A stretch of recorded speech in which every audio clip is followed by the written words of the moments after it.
Dans son livre « La souffrance et le mal, l'être un ami athée », Emmanuel Lehmann apporte un éclairage nouveau.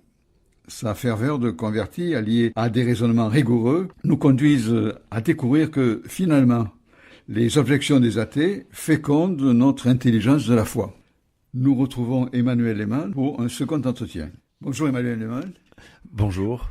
Lors de notre premier entretien, vous nous avez fait découvrir quelle était votre vision, votre conception du Dieu de Jésus-Christ et votre ressenti à vous, qui avez fait l'expérience de la conversion. Vous pouvez très brièvement nous rappeler ce qui a été dit dans le premier entretien ? Oui, ma conversion, c'était à la suite d'un engagement que j'ai pris avec moi-même, de prier pour quelqu'un qui était en grande difficulté et de prier un chapelet chaque jour pendant 1 an. J'ai jamais arrêté de prier le chapelet depuis d'ailleurs. Mais enfin, au bout de quelques mois, à la suite, une journée est passée à l'école de prière Jeunesse Lumière, école du Père Daniel Ange. J'ai été bouleversé et j'ai rencontré Dieu. J'ai fait une rencontre amoureuse de Dieu. Voilà. Alors à partir de ce moment-là, je me suis mis à prier de plus en plus, à chanter à longueur de journée des chants de louange. Ça a agacé un petit peu ma femme d'ailleurs, mais je comprends que ce soit surprenant à voir de l'extérieur. Et moi, j'avais rencontré l'amour de Dieu. Et pour vous, Dieu n'est pas perceptible par un raisonnement, quoique la raison peut permettre d'évacuer les fausses images de Dieu. Par contre, vous, Dieu est amour. Ah, Dieu est amour, c'est ça, là, c'est sûr. Bon, Saint Jean le dit, mais moi, c'est comme ça que je l'ai rencontré. J'ai pas rencontré une idée philosophique, ni le fruit d'un raisonnement. J'ai rencontré l'amour de Dieu. De manière presque physique. Comme quand on est amoureux de quelqu'un. Exactement, voilà. C'est exactement ça, la comparaison. D'ailleurs, l'image d'une relation entre un amoureux et son amoureuse sont extrêmement fréquents dans la Bible, Ancien et Nouveau Testament. Et moi, c'est comme ça que je l'ai vécu. J'y pensais tout le temps. Et quand j'y pense pas, après, je me reprends à regretter de pas y avoir pensé. Et après, la vie n'est pas facile quand même. Même quand on a rencontré Dieu, la vie n'est pas simple. Mais c'est une véritable rencontre amoureuse. Dans ce livre que vous publiez, La souffrance et le mal, l'être un ami athée, vous répondez aux objections des athées qui nous disent si Dieu existe, pourquoi la souffrance ?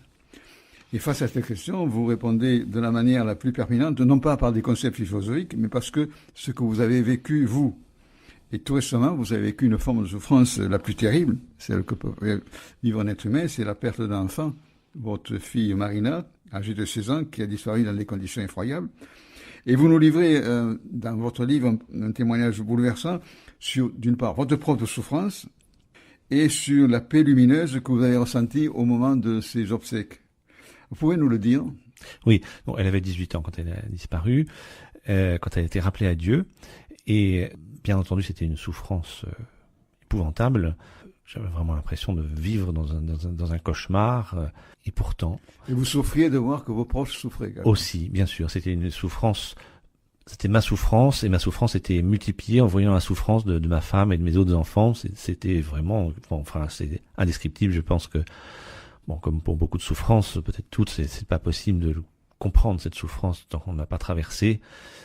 Et pourtant, donc le jour de l'enterrement de ma fille Marina, il s'est passé une chose extraordinaire, c'est qu'à quelques mètres de son cercueil, j'ai senti l'amour de Dieu, et j'ai senti d'une façon lumineuse la paix de Dieu qui m'envahissait. Et pourtant, le chagrin était toujours là, la souffrance était toujours là. Et ça, avant de l'expliquer, je dois le constater et en témoigner. Il y avait l'enterrement du corps de ma fille, qui était une souffrance atroce, et il y avait l'ensièglement de son âme, qui était quelque chose que je percevais, que le ciel me laissait percevoir, et qui, moi et aussi d'autres membres de la famille, tous les frères et sœurs et ma femme, ont senti cette paix, et d'autres personnes dans l'assemblée aussi. Et cette paix et, j'ose à peine dire cette joie, mais pourtant si, la joie du ciel qui accueillait notre fille. J'ai senti ça. Et je suis obligé de témoigner que la souffrance, une souffrance épouvantable, n'est pas incompatible avec la joie. Voilà. Alors, on peut, avant de l'expliquer, il faut le voir. Et je sais que je ne suis pas un cas unique, et des quantités de cas comme ça, dans toutes sortes de circonstances, où les gens qui souffrent, néanmoins, perçoivent la joie et la bonté de Dieu. Ça, vous l'avez vécu, vous l'avez ressenti plus profond de vous-même. Je me suis même interrogé à un moment dans l'église en me disant, mais qu'est-ce qui se passe ? Comment est-ce que c'est possible ? Comment, à cet instant, je peux avoir une telle souffrance sans fond et en même temps percevoir la joie et l'amour de Dieu. Je peux pas vous l'expliquer, je crois que c'est peut-être, ça se situe à des niveaux un peu différents. La paix de Dieu, c'est pas être tranquille sans souci, c'est pas ça. C'est un amour immense qui nous envahit. La paix, quand le Christ dit « je vous donne ma paix », je vous la donne pas comme le monde la donne, ben oui, c'est pas être tranquille sans ennui, quoi. C'est pas ça. La paix de Dieu, c'est une lumière et un amour extraordinaire, et il n'efface pas la souffrance, mais les deux cohabitent. Alors, j'explique rien, je témoigne. Après, on peut réfléchir, c'est la phase d'après, on réfléchit, on dit, mais qu'est-ce qui se passe? Même pour ma conversion, si vous voulez, après, je pouvais me dire, mais qu'est-ce qui s'est passé? Qu'est-ce que c'est la grâce? Qu'est-ce que ça veut dire? Qu'est-ce qui m'est arrivé? Bon, il y a toute une démarche de raisonnement qui vient pour essayer d'étayer la foi et de la comprendre. Mais d'abord, il y avait une rencontre. Et là, d'abord, il y avait cette joie de Dieu, cette paix de Dieu qui cohabitait avec la souffrance. C'est un peu, je prends cette image dans le livre, c'est un petit peu comme quelqu'un qui serait plongé dans une eau glacée, tourmenté, et qui en souffre, et puis à un moment donné, il sort la tête de l'eau, et il respire une bouffée d'air pur, et puis il reçoit les rayons du soleil sur son visage, et il voit au loin à la plage dorée du rivage, où il espère bientôt arriver. Bon, il est toujours en train de souffrir dans l'eau, mais il s'est passé quelque chose d'autre. À un autre niveau, il a perçu quelque chose qui l'a réchauffé de l'intérieur, qui lui a redonné espoir, ça n'efface pas la souffrance. Mais en l'occurrence, ça cohabite. Dans notre vie terrestre, ça cohabite. Ce sont deux choses différentes. C'est deux niveaux différents. Je crois. Là, je vous donne, j'essaie de trouver une explication, mais j'essaie d'expliquer ce que j'ai vécu. Vous l'avez vécu. Je l'ai vécu. Voilà. Et je sais, bien sûr, je suis pas le seul. Ce genre de choses, ça arrive très très fréquemment. Il y a énormément de gens qui, dans la souffrance, rencontrent Dieu. Et parfois, bien souvent, et c'est l'une des explications aussi, sans doute l'une des raisons pour lesquelles Dieu permet la souffrance, bien qu'il ne la veuille pas, c'est que la souffrance est parfois, peut-être, ça peut ouvrir une porte vers Dieu. Qu'est-ce que vous souhaitez entendre en bande musicale? Peut-être le psaume de la création interprété par Patrick Richard, qui est un petit peu inspiré du Cantique des créatures de Saint François, et qui nous fait voir la beauté, la majesté, la splendeur de la création, et avec Dieu qui la soutient à chaque instant. Par les cieux devant toi, splendeur et majesté, par l'infiniment grand, l'infiniment petit, et par le firmament, ton manteau étoilé, et par frère soleil, je veux crier, mon Dieu, tu es grand, tu es beau, Dieu vivant, Dieu très haut, tu es le Dieu d'amour. Mon Dieu, tu es grand, tu es beau, Dieu vivant, Dieu très haut, Dieu présent en toute création. En compagnie d'Emmanuel Aimant, qui publie La souffrance et le mal, lettre à un ami athée. Emmanuel Aimant, certains athées veulent admettre, comme nous, que la souffrance et le mal ont deux origines, une origine humaine et une origine naturelle. L'homme est mauvais, et finalement c'est dans le cœur de l'homme que se trouve la source de certaines formes du mal, comme la famine, la torture, la guerre. Et ces athées posent alors deux questions. La première, c'est pourquoi Dieu permet-il que les hommes soient mauvais? Et d'autre part, pourquoi le mal a-t-il des causes naturelles? Alors si vous voulez, on va prendre les deux questions les unes après les autres. Pourquoi Dieu permet-il que l'homme soit mauvais? Bien entendu, la réponse est un peu longue pour bien l'argumenter. Pour ça, j'ai éprouvé le besoin d'écrire un livre, mais en quelques mots, la liberté que nous accorde Dieu, que nous offre Dieu, est une chose indispensable pour aimer. Pour l'amour absolu qu'il nous offre, on ne peut rentrer dans cet amour absolu que librement. De toute façon, toute forme d'amour, s'il n'a pas les libertés, c'est plus de l'amour. Mais exactement. Quelqu'un qui contraindrait sa femme à l'épouser, enfin la femme qu'il aime à l'épouser, ce serait pas de l'amour, qui marcherait pas. Et donc Dieu nous offre nous offre la liberté pour que nous ayons la possibilité de l'aimer librement. Et donc, il y a un vrai amour entre Pour revenir à l'image que vous avez développée lors de notre premier entretien, c'est-à-dire Dieu nous laisse la possibilité de fermer les paupières, de ne pas recevoir la lumière de son amour. Voilà, tout à fait. Et malheureusement, c'est ce que nous faisons tous, plus ou moins, parce que l'amour, c'est quelque chose qui n'est pas très confortable. C'est pour être tranquille, justement, le plus simple, c'est de pas aimer. Il y a des gens qui se ferment complètement à l'amour pour être tranquille. Est-ce qu'on n'est pas tous plus ou moins égocentriques? Est-ce qu'on se recroqueville pas? Parce que s'il fallait aimer tous les hommes, tous les malheureux qu'on voit autour de nous, on ne vivrait pas. Bien sûr, on est tous comme ça, plus ou moins. Est-ce qu'on vivrait pas? Je ne pense pas. Je pense qu'au contraire, on vivrait beaucoup plus, beaucoup plus fort, beaucoup plus intensément. Je pense que les grands saints, on a pas loin de nous dans le temps, il y avait Mère Teresa. Je crois qu'effectivement, elle était capable d'aimer, de rayonner d'amour envers toutes les personnes qu'elle voyait, et même celles qu'elle voyait pas. Bon, c'est un modèle à suivre.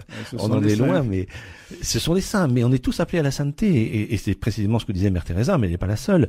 L'être humain, la vocation de l'être humain, c'est la sainteté. Pas la canonisation, ça n'a pas d'importance. Mais la sainteté, c'est-à-dire d'ouvrir son cœur complètement à l'amour de Dieu et d'être envahi par l'Esprit Saint, c'est la sainteté. On est tous appelés pour ça. Si Dieu nous a créés, c'est pour ça. C'est pas pour être tranquille. C'est pour être brûlé du feu de son amour et d'être avec lui dans l'amour de la Sainte Trinité, dans la joie, la béatifique de la vision face à face avec lui. C'est pas pour être tranquille dans notre coin. Alors on est tous effectivement tentés, et puis on y cède tout le temps à cette tentation de fermer les paupières, de fermer notre cœur, de dire oula, pas trop d'amour. Là. Et c'est vrai, quand on croise un mendiant, bon, ça fend le cœur. Quand on en croise 10, on dit ça va comme ça maintenant. Eh ben non, ça va pas comme ça. Il faut qu'on se laisse bouleverser par les 10 mendiants. Alors, les hommes qui sont à l'origine du mal, je pense à Hitler, je pense à Pol Pot, je pense aux émirs de Daesh, et bien d'autres. Eux, ils ferment leurs paupières à l'amour de Dieu, et ils deviennent mauvais.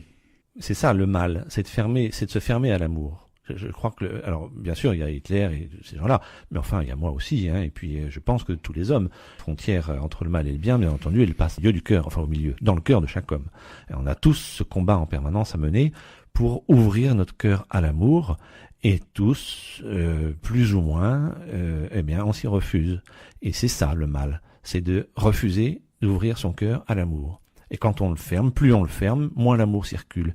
Et ça, c'est quelque chose d'extrêmement important, c'est que moins l'amour circule, moins on perçoit l'amour, et donc moins on s'aperçoit qu'on a fermé son cœur. De sorte que quelqu'un qui n'aime plus ne se rend pas compte qu'il n'aime plus. Il est coupé de Dieu, il est coupé de l'amour, mais il ne le voit pas. Et c'est pour ça que notre culpabilité, bien souvent, est difficile à discerner, parce qu'on se cache à soi-même notre culpabilité. C'est ce que dit Jésus dans l'Évangile, celui qui a peu, même le peu, lui est enlevé. Oui, c'est à craindre que, enfin après je sais pas exactement comment interpréter ça, mais il est vraisemblable que celui qui au jour du jugement a pratiquement pas d'amour, parce qu'il a fermé son cœur à l'amour, il a rejeté l'amour de Dieu que Dieu lui offrait, eh bien oui, vraisemblablement, le cœur sera fermé, il n'y aura plus rien, il n'y aura plus d'amour du tout, et ben c'est l'enfer. Et la deuxième question qui est sous-jacente à la première, c'est-à-dire si le mal a une cause naturelle, pourquoi la nature génère-t-elle le mal, les catastrophes? C'est ce que Dieu aurait mal fait son travail de créateur? Sûrement pas, mais il est à craindre que nous, usant mal de la liberté que Dieu nous a donnée, nous blessions la nature. C'est-à-dire que nous ne sommes pas, contrairement à ce que pensent les philosophes matérialistes, nous ne sommes pas croissance hasardeuse de la nature, nous en sommes le couronnement et nous avons une responsabilité vis-à-vis de la nature. C'est ce qu'a dit le pape François dans son encyclique Laudato Si. Tout à fait. Il faut qu'on prenne soin de la maison commune. Bien sûr, on doit prendre soin de la maison commune. Cette maison commune, ce sont les plantes, ce sont l'atmosphère, ce sont les animaux. Et quand on n'en prend pas bien soin, eh bien, on blesse cette nature. Et de même que si vous traitez mal votre chien, eh bien, vous en faites un animal dangereux. Et si des parents se détestent, leurs enfants sont blessés. Le mal qui est dans l'homme parce qu'il refuse, parce qu'il s'est coupé de Dieu et parce qu'il refuse l'amour de Dieu, ça blesse la nature. Cette nature blessée se comporte de façon dangereuse. Alors, bien sûr, les matérialistes, les philosophes matérialistes diront ça tient pas debout, il n'y a pas de lien. Mais on voit bien le lien matériel qui existe entre l'homme et la nature. C'était quelque chose qui était audacieux, une idée audacieuse il y a 2000 ans. Aujourd'hui, elle crève les yeux. Ces liens matériels doivent nous laisser pressentir qu'il y a des liens d'un autre ordre. Il y a aussi des liens spirituels entre la nature et l'homme. Ce que dit Teilhard Chardin, c'est que même dans une pierre, il y a une partie d'esprit. Bien sûr. Alors l'esprit, bien entendu, pas au même niveau que dans une plante, et pas au même niveau que dans un animal, et pas au même niveau que dans un être humain. Il y a des degrés dans la création, n'en déplaise aux spécistes qui considèrent que toutes les espèces se valent. Bien sûr que non, un ver de terre ne vaut pas un être humain, c'est l'évidence. Néanmoins, le ver de terre est aussi une créature de Dieu, et la pierre aussi, même si elle n'a pas de conscience, Dieu est présent en toute création, comme c'est affirmé justement dans le psaume de la création qu'on écoute il y a un instant. Par toutes les montagnes et toutes les vallées, par l'ombre des forêts et par les fleurs des champs, par les bourgeons des arbres et l'herbe des prairies, par le blé en épi, je veux crier mon Dieu.